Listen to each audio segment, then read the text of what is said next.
เหลือย่ามนกไปเลยเฮ้ย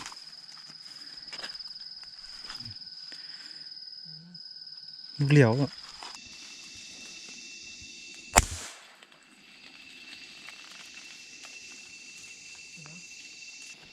ทุกคน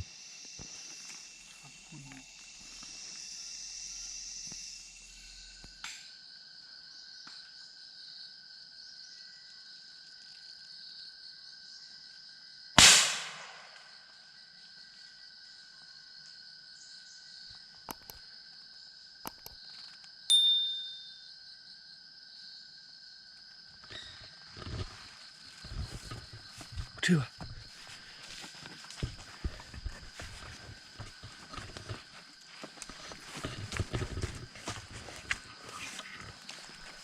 ทุกคน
เหลือ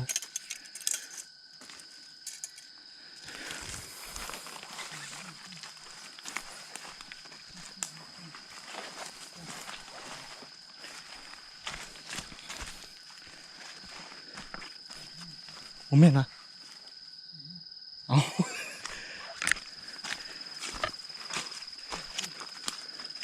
ย่ามนกไปเลยเฮ้ย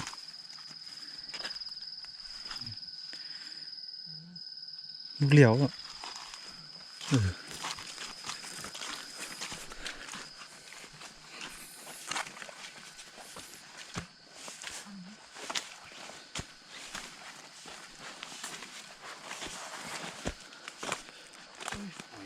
แก่ปะถือหัวเลยอ่ะ กี่คนยิงดึงนี่พี่ บอกค่อยดีเลยเขาถือให้มันตายแล้ว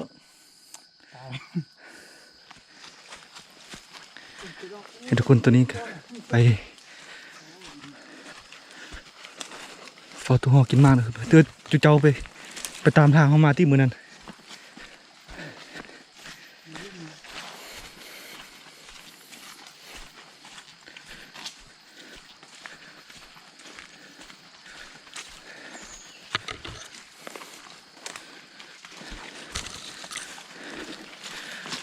ขันมาตอนค่อยดูหาเจ้าพอดีเนาะมาตอนค่อยดูหาเจ้านะโหลายดิพอดีป่ะตอนนั้น3 โมง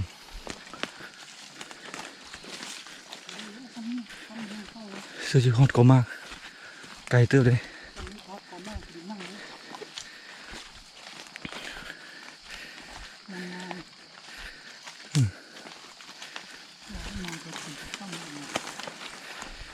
เขาจะมาอยู่วันนี้คือจิมืดหิ่งกว่านี้มันวะ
คือ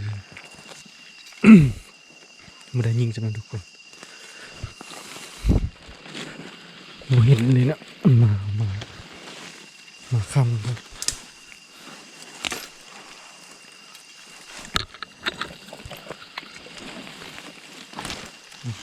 จีฟ้าบางตัวนะเขายิงบางตัว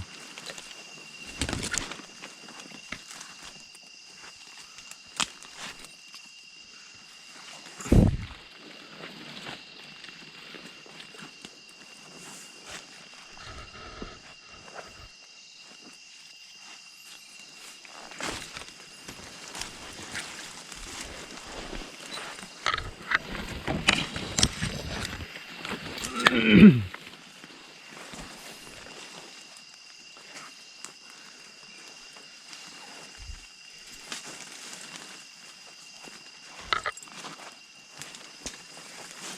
างเป็นเปลี่ยนนะตุลีทางเป็นเปลี่ยนนะทางปลาเป็นเปลี่ยน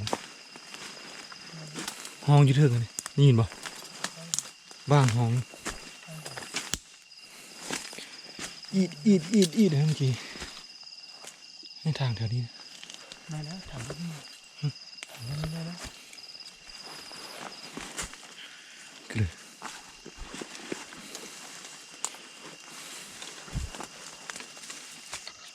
เอาตัวนี้เอานี่ ได้แล้วได้แล้ว เพื่อนดูหน้า ถังไปเลย ถังนี่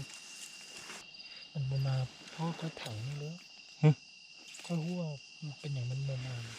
ค่อยถังนี่แล้วมันบมาตรงนี้เมื่อวานซึ่งยังยิงเด็ดทางนี้นะ หวานนี้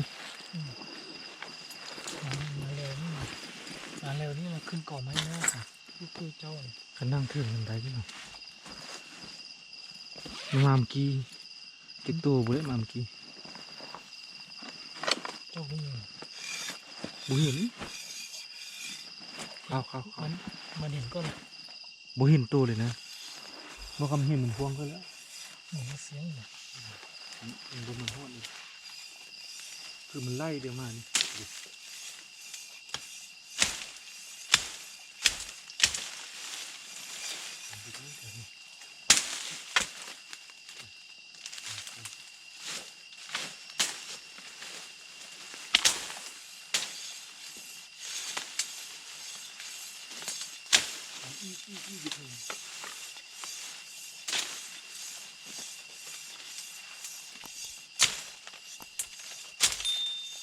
มันเศร้ามากก็บุเห็น มากินเลยก็มาหอดแล้วก็หอดเดียวค่อยเลย เขาเดินไปหิ้งแล้วมันกิน นกนี่มาต้องบริยิงน้อยคิดในใจนั่นเอง มันบุได้ปะ มาแล้วไม่ต้องยิงอย่างเลยมาแล้วมาบนเดียวนี่เลยเป้าหมายมาบนเดียวมาบนเดียวเลยจนได้กิบป่านะคิดขึ้นในใจเลยนะ คูดขี้ฝอยนะทุกคนฝอยมืดนะ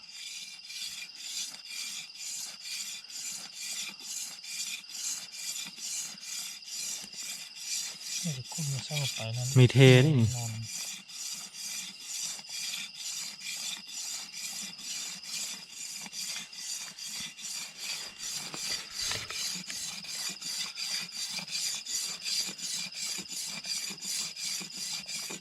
ยิงมันยิงสองบ้านเนาะ อืม บ้านเดียวบ่ได้ เดียวเมื่อวานนี้เลย แบ่งฝอยคือเดียวอีก เป๊ะๆเลยนะตั้งแต่ว่าเมื่อวานนี้สิยาขอค่อยวันนี้ค่อยขอ บ่มือไม้มาตะเวียนน่าจะบ่ได้ยิงดอกมาตะเวียน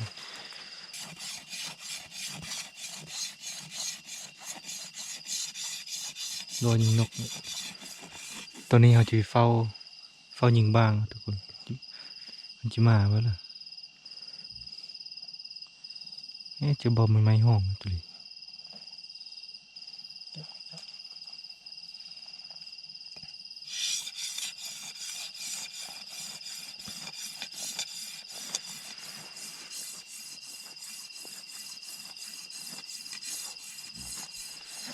อีดอยู่เรื่องนี้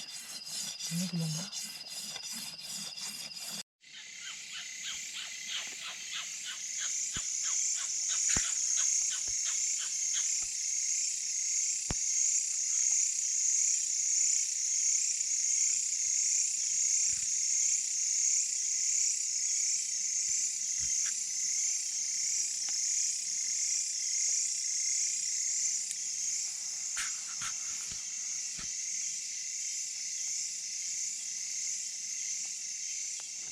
ทุกคน ครับคุณ เมื่อกี้บทันได้ให้เบิ่งเพราะว่า นับเข้าอยู่ห้องบนก่อน มันเก้าซ่อมเห็นนะซ่อมคอยไปดูนี่มันเก้ามันลีเนี่ย เห็นมาสู้แสงด้วย นี่ทุกคนมันสู้แสงเก็บเดี๋ยวกองไปนำเนาะไปเลาะบางตัวนี้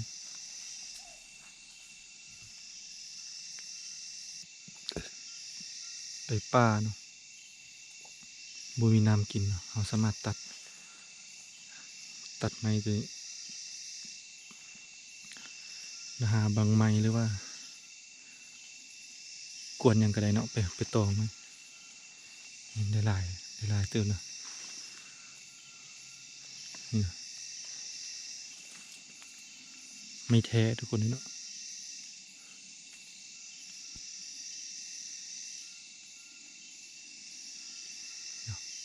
สามารถตองน้ำได้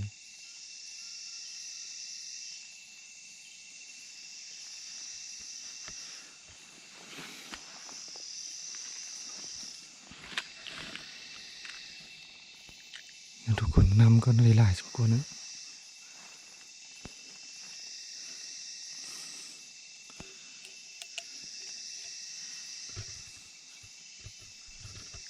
มอดสมองฉันเนาะ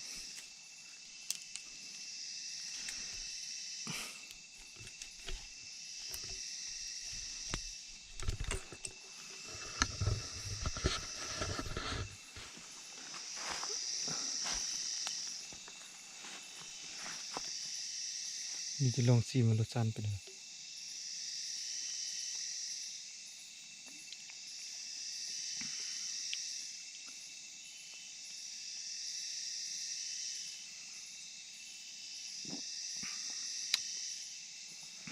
ใส่ได้อะ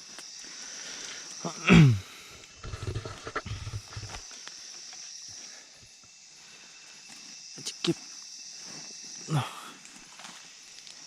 บไปกินเวลาจะกลับแล้วเนาะ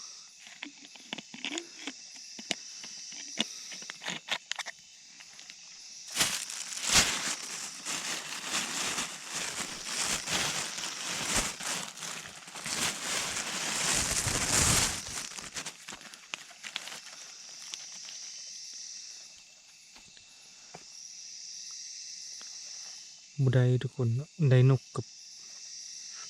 บ้างตัวเดียวนะมันมาอยู่แต่ว่ากอมันสูงเนี่ย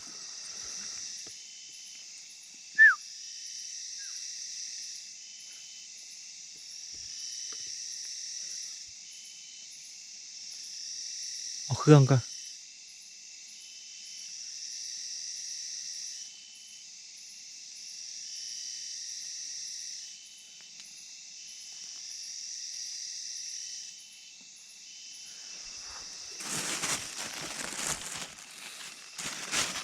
ในจิการกลับทุกคน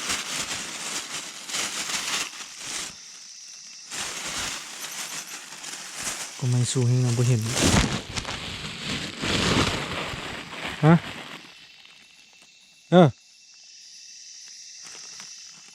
เห็นวะเห็น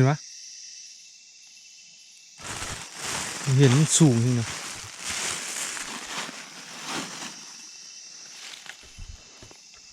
เมื่อกี้มันกินอยู่นะมันนี่มันบ่กินเลย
การกลับทุกคน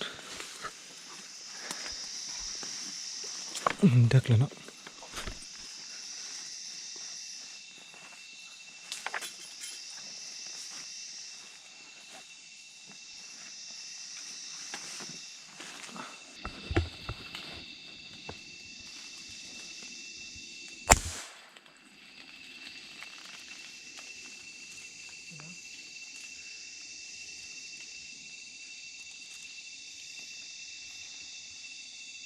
ตุกเลยวะ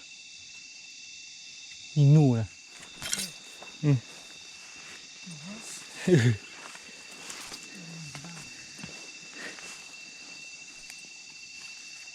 ตุกเลยวะ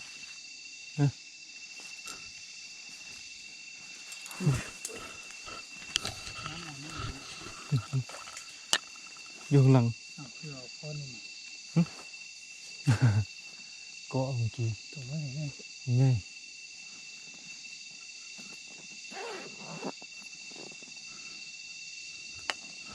ต้องกี่แล้วเชื่อเลยว่ะ ฟาด ก็คักเลย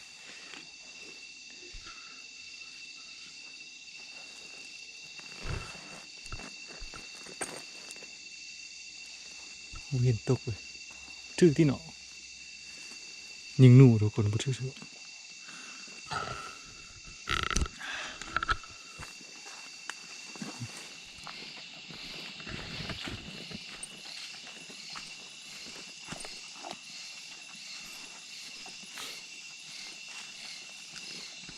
ตอนนี้ก็จะกลับนะทุกคนเนาะ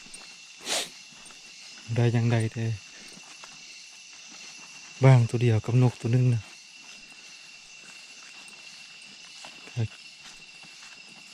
คลิปนี้ก็ขอจบตรงนี้เนาะ